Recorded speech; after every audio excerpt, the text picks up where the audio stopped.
15 anyos na binatilyo nalunod sa isang mini dam sa Calasiao, Pangasinan. Tutukan sa report.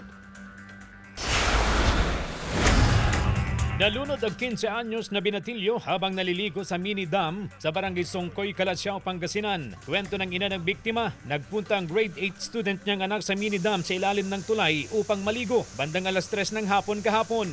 Kasama niya ang ilang kaibigan. May kasama raw siyang nalunod. Sinubukan daw silang iligtas ng motoristang napadaan sa lugar. Yung nag-rescue na binata na dumaan doon sa tulay na nakamotor, nag-rescue. Bali, yung dalawa kasi, sila yung nalulunod. Nakuha niya yung, salba niya yung isa, pero yung isa na yung binalikan niya, hindi na niya makita. Magkatuwang ang DRRM office ng Calasiao at San Carlos City sa search and retrieval operations. Pasado alas 8 na kaninang umaga nang mahanap ang katawan ng biktima, nagdadalamhati ang ina sa sinapit ng kanyang anak. Napakabuting anak. Napakasakit, sir. Hindi ko alam kung paano kuhanin ko. Gusto ko lang mabuhay siya ulit.